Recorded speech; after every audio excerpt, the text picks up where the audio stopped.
श्री वृंदावन धाम की, सकुदेव भगवान की। सूबेदार राकेश कुमार पांडे जी।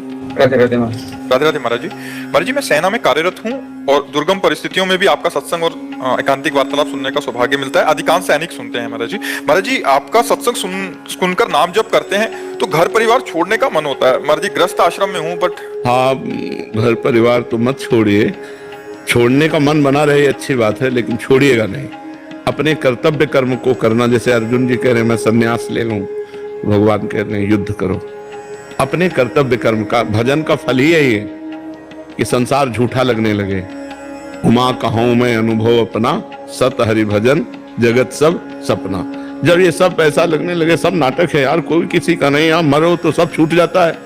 जिंदगी भर जो कुछ करते रहो सब एक मिनट में छूट जाएगा, कुछ साथ नहीं जाएगा। जब ऐसे विचार चलने लगते हैं तो उसके अंदर वैराग्य आने लगता है सब छोड़कर एकांतवास कर फिर सच्चा काम करे ना, भजन करे ना। लेकिन कर्तव्य कर्म को भजन बनाना अत्यंत आवश्यक है। जैसे आप राष्ट्र सेवा में हो तो राष्ट्र के लिए प्राण बलिदान करना, और गृहस्थी में हो इसलिए राष्ट्र सेवा से जो धनराशि मिले वो परिवार के पोषण के लिए देते रहो, और आप निष्काम भाव से भजन करो, बढ़िया जीवन रहेगा।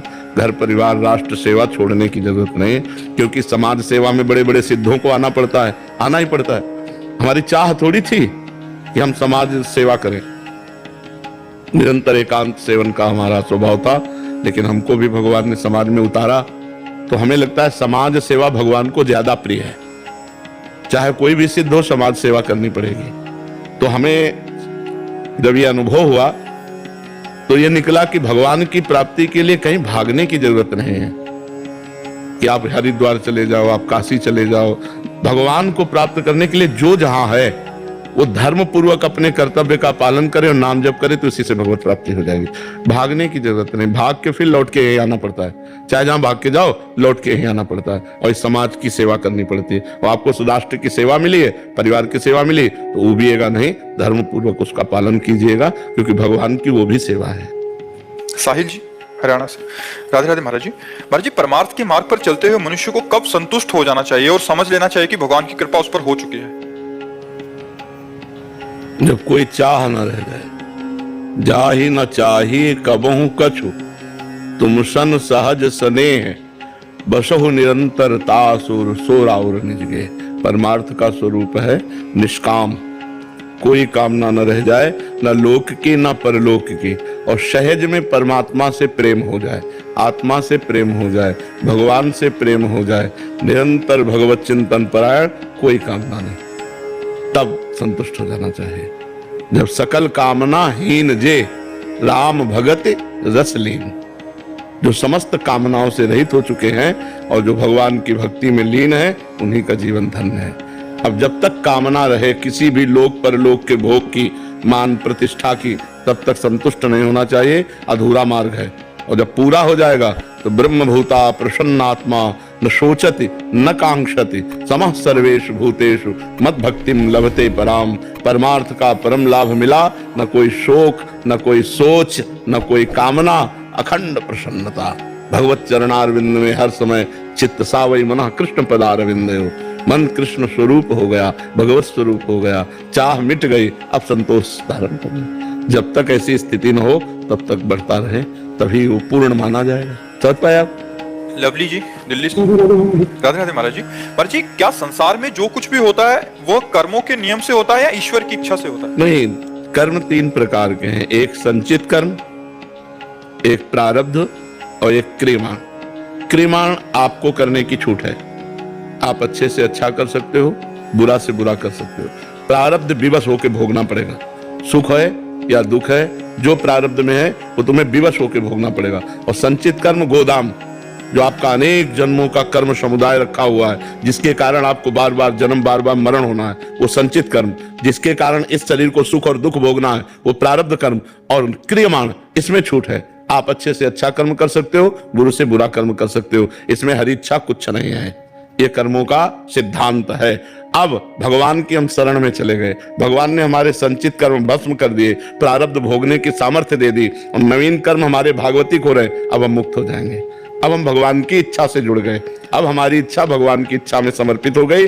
अब जो ही प्यारो करे सोई मोहि भावे, आनंद में जीवन उसका परमार्थ में हो जाएगा। लेकिन जब तक भगवान की शरण में नहीं, तब तक 3 कर्मों से बंधा हुआ जीव बार बार जन्म मरण दुख सुख लाभ हानि जय विजय इसी में परास्त होता रहता है, इसी में बार बार वो दुख भोगता रहता है। इसलिए मानव जीवन मिला है साधन धाम मोक्ष कर द्वारा, साधना करके मोक्ष प्राप्त करने के लिए। पलक जी, राधे राधे महाराज जी। महाराज जी, क्या भगवत साक्षात्कार के बाद भगवान के सभी अवतारों का दर्शन हो सकता है? जैसे आकांक्षा करो तो हो सकता है, लेकिन एक बार भगवत दर्शन होने के बाद कोई आकांक्षा नहीं रह जाती। जिस रूप का दर्शन हुआ, मानो आप राम रूप के उपासक हैं, जब राम जी का दर्शन हुआ तो आप पूर्ण हो गए। अब आपको इच्छा ही नहीं, मन ही नहीं बचा, जो मन था वो तो प्रभु के पास चला गया। तो अब कौन आकांक्षा करे किसी और रूप के दर्शन की? वो कोई आकांक्षा नहीं करता। तो भगवान का साक्षात्कार होने पर कोई आकांक्षा नहीं रहती, पर भगवान का साक्षात्कार करने के लिए आप जिस मूर्ति की, जिस भाव की, तो वही भाव वैसे रूप प्रभु धारण कर लेंगे। जाकी रही भावना जैसी प्रभु मूर्ति देखी तिन तैसी, जैसी भावना करोगे वैसा ही भगवान का साक्षात्कार होगा। और भगवान का साक्षात्कार होने के बाद कोई आकांक्षा नहीं रह जाती, कोई चाह नहीं रह जाती। राहुल सिंह चौहान जी, श्री हरिवंश महाराज जी।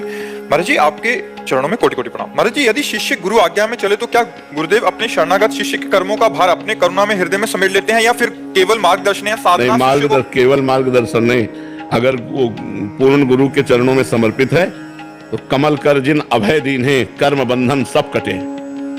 कमल कर जिन अभय दीन है कर्म बंधन सब कटे।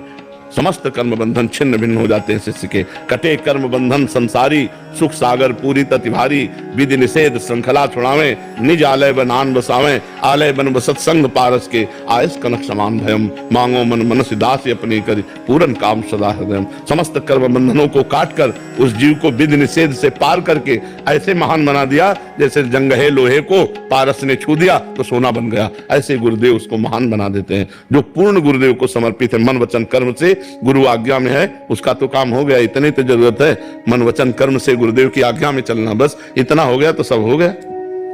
धनंजय जी, महाराज जी, आपके चरणों में कोटि कोटि प्रणाम। महाराज जी, हमने आपका सत्संग सुनना 5-6 महीने से ही शुरू किया है। महाराज जी, उससे पहले ये कह रहे हैं कि महाराज जी वृंदावन धाम की महिमा का पता नहीं था, बट यहाँ जब आते थे तो दोष दर्शन हो जाता था। तो महाराज जी, जो पहले के दोष दर्शन है, या जो जैसे यमुना जी यहाँ किसी लोगों में दोष दर्शन हो गए, तो वो पाप का प्रायश्चित हम कैसे करें? बस धाम आए, दर्शन किए, नाम जप किए, उसी से सब ठीक हो जाएगा। कोई खास बात नहीं है।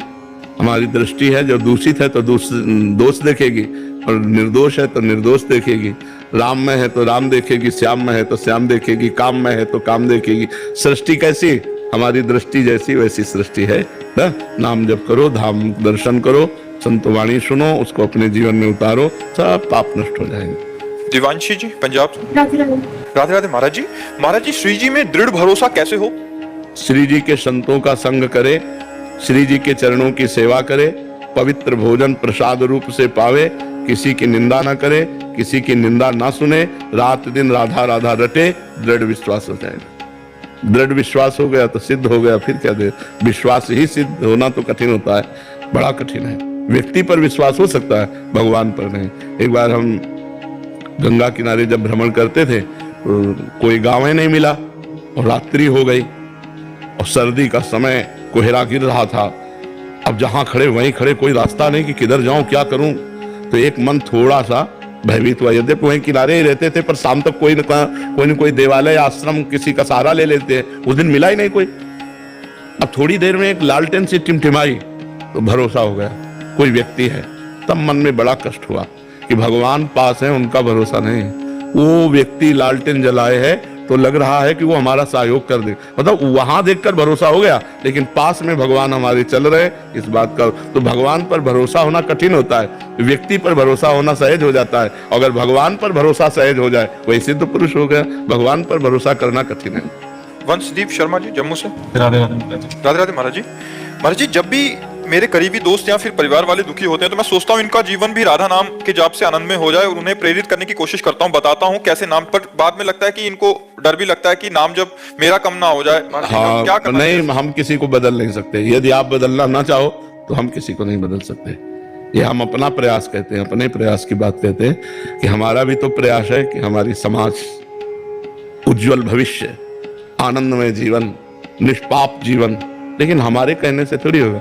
आप बदलना चाहो तो हमारी वाणी का प्रभाव आप पर पड़ेगा, आप ना बदलना चाहो तो नहीं बदलेंगे। ऐसे ही परिवार के सदस्यों पर अपनी भक्ति का प्रभाव थोपे नहीं।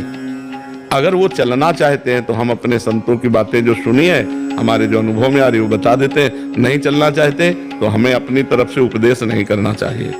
नहीं प्रभाव पड़ेगा भाई, नहीं प्रभाव पड़ेगा। यदि वो चलना चाहे तो हमारे उपदेश काम करेंगे, नहीं चलना चाहेगा तो हम ही को उपदेश देने लगते। बड़ा दुख होता है जब पता है कि सिर्फ हर चीज का हल राधा नाम है। राधा वो करके इनका भी जीवन आनंदमय हो सकता है, पर वही नहीं करने नहीं, सब कोई नहीं आ सकता, सब कोई नहीं आ सकता। जिस पर अतिशय कृपा राम की होई, पांव दे यह मार्ग सोई।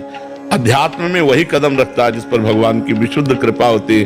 नहीं, अध्यात्म समझ में नहीं आता, संसार ही प्रिय लगता है, भोग ही प्रिय लगते हैं। क्योंकि वो नहीं चलना चाहता तो चाहे जितना घेरो वो नहीं चलेगा, और जो चलना चाहता है तो आप दबकाओ तो भी वो आपके पीछे आएगा, आप उसका तिरस्कार करो तो भी वो आपके पीछे आएगा, क्योंकि वो आपसे कुछ लेना चाहता है। जब तक लेने की इच्छा नहीं संतों से या सदमार्ग वाले भक्तों से, तो उपदेश देना वो सब व्यर्थ चला जाता है। उज्जवल शर्मा जी, राधे राधे महाराज जी। महाराज जी, भगवान श्री कृष्ण जी ने गीता में कहा है कि कर्मयोगी बनने के लिए स्थित प्रज्ञ की अवस्था होना आवश्यक है, परंतु कर्मयोगी बनने के लिए स्थित प्रज्ञ की नहीं, कर्म योग जब परिपक्व होता है तब वो स्थित प्रज्ञ होता है। स्थित प्रज्ञ का मतलब होता है सिद्ध पुरुष, और कर्म योगी का मतलब होता है साधक पुरुष। जब कर्मयोग परिपक्व अवस्था को प्राप्त होता है तो वो स्थित प्रज्ञ हो जाता है। जो स्थित प्रज्ञ हो जाता है और समता को प्राप्त हो जाता है, दुख सुख मान अपमान जन्म मृत्यु इन सब प्रपंच से वो मुक्त हो जाता है। वो हर समय भगवत स्वरूप परमानंद में मगन रहता है। तो वो सिद्ध पुरुष की बात है। तो क्या कहना चाहते हो? ये कह रहे हैं कि उसमें बोला कि परंतु स्थित प्रज्ञ होने के लिए कौन सा मार्ग अपनाना चाहिए? कर्मयोगी बनने के लिए स्थित ठीक से पढ़ो, कर्म योग से ही स्थित प्रज्ञ होता है। जब कर्मयोगी सिद्ध हो जाता है तो स्थित प्रज्ञ हो जाता है। अब कर्मयोग का पूरा सिद्धांत गीता में लिखा हुआ है, उसे पढ़िए, मनन कीजिए और उसके अनुसार चलिए। हर कर्म शास्त्र आज्ञा के अनुसार किया जाता है तब वो योग होता है, और शास्त्र विरुद्ध किया जाता है तो अधर्म होता है। निष्काम भाव से चराचर जगत को वासुदेव में मान करके जो कर्म किया जाता है वो योग होता है। कर्मयोगी ही सिद्ध पुरुष होता है, और सिद्ध पुरुष को ही स्थित प्रज्ञ कहते हैं।